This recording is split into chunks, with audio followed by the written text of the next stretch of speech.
সকলোৱে জানে যে ৰাইজৰ দল যেতিয়া জন্ম হৈছিলে তেতিয়া মই নিজেই জেলত আছিলোঁ আৰু মই জেলত থকা অৱস্থাতে অসমৰ ৰাইজে ৰাইজৰ দল নামৰ এই জাতীয়তাবাদী প্ৰগতিশীল ৰাজনৈতিক দলটোৰ জন্ম দিছিলে।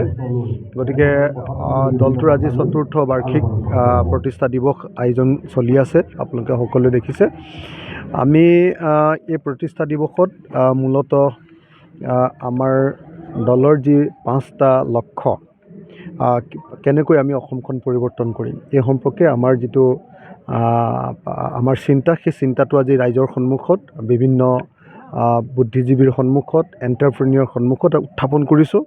আমি কৈছোঁ যে আমি 5টা কাম কৰিম। আমাৰ দল যদি চৰকাৰলৈ আহোঁ তেতিয়াহ'লে 1 নম্বৰ কামটো আমি কৰিব খোজোঁ যে অসমক আমি 12 মাহে খেতি কৰা ৰাজ্যত পৰিণত কৰিব খোজোঁ আৰু 5 বছৰৰ ভিতৰত অসমৰ সকলো পথাৰতে পানী যোগান দি আমি ভেকুলী বিয়া পতা জাতিৰ পৰা অসমীয়া জাতিক এটা পেচাদাৰী ভাল খেতি কৰা জাতিলৈ পৰিণত কৰিব খোজোঁ। নম্বৰ 1, প্ৰত্যেকজন মানুহে ঘৰত 2-3বাৰ খেতি কৰাৰ এখন ৰাজ্যলৈ পৰিণত কৰিব খোজোঁ। দ্বিতীয়, প্ৰত্যেকজন খেতিয়কৰ উৎপাদিত যিটো বস্তু, যদি উৎপাদন খৰচ 5 টকা হয় তেতিয়াহ'লে আমি তাৰ দাম 15 টকা দিব খোজোঁ, যাক মিনিমাম ছাপোৰ্ট প্ৰাইচ বুলি কয়। প্ৰত্যেকটো উৎপাদিত বস্তুৰ প্ৰকৃত দাম দিব খোজোঁ। তৃতীয়, আমি যিটো কাম কৰিব খোজোঁ সেইটো হ'ল যে অসমৰ প্ৰত্যেকখন গাঁৱে গাঁৱে সেই গাঁৱৰ উৎপাদিত বস্তুৰ ওপৰত ভিত্তি কৰি বা সেই অঞ্চলৰ উৎপাদিত বস্তুৰ ওপৰত ভিত্তি কৰি ছিৰিজ অফ ক্ষুদ্ৰ উদ্যোগ, স্মল স্কেল ইণ্ডাষ্ট্ৰী আমি গঢ়ি তুলিব খোজোঁ, যাতে অসমৰ কোনো মানুহ বেংগলোৰ বা চেন্নাই বা কেৰেলাত গৈ কোনেও কাম কৰিব নালাগে। এইটো আমি কৰিব খুজিছোঁ। চতুৰ্থটো হ'ল যে যদি ৰাইজৰ দলৰ চৰকাৰ গঠন হয় তেতিয়াহ'লে অসমৰ বজাৰ, আজিৰ দিনটোত অসমৰ বজাৰখন আটাইতকৈ বেছিকৈ কব্জা কৰি লৈছে আমাজন বা ফ্লিপকাৰ্টে। দ্বিতীয়তে কব্জা কৰি লৈছে আপোনাৰ শ্বপিং মলবিলাকে। তৃতীয়তে হ'লচেল ব্যৱসায়টো গোটেই মাৰোৱাৰী বনিয়াবিলাকৰ হাতত আছে।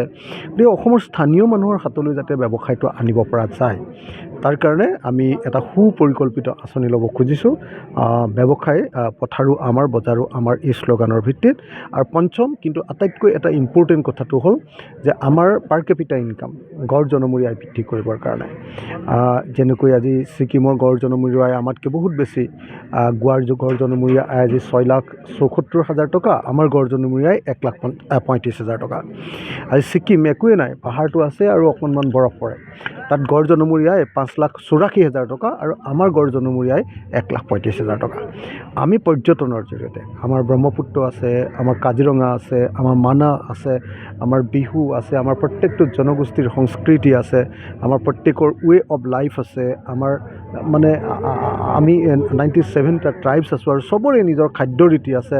আমাৰ চবৰে, গোৱাত অকল ফেনী খুৱাই মানুহক পৰ্যটন কৰিছে। আমাৰ ইয়াতো প্ৰত্যেকটো জনগোষ্ঠীৰে নিজৰ আপোনাৰ হেৰি আছে, কি কয় আপোনাৰ ৰাইচ বিয়েৰ আছে। গতিকে আমি ইয়াক লৈ এটা যাতে সঁচাকৈ এটা পৰ্যটনৰ শ্ৰেষ্ঠ কেন্দ্ৰত পৰিণত কৰিব খোজোঁ আৰু যাতে আমাৰ জনমূৰি আয় বৃদ্ধি কৰিব খোজোঁ, তাৰ কাৰণে আমি কাম কৰিব খোজোঁ। আমাৰ আজি প্ৰতিষ্ঠা দিৱসৰ লক্ষ্যটো হ'ল যে আমি পঞ্চায়ত নিৰ্বাচন আৰু চাই থকা নাই, 26ত বিজেপিক পৰাভূত কৰিব লাগে। তাৰ কাৰণে সংকল্প ল'বলৈ, তাৰ কাৰণে ষ্ট্ৰেটেজি নিৰূপণ কৰিবৰ কাৰণে আমি প্ৰতিষ্ঠা দিৱসত আজি সকলোৱে আজি শপত গ্ৰহণ কৰিছোঁ।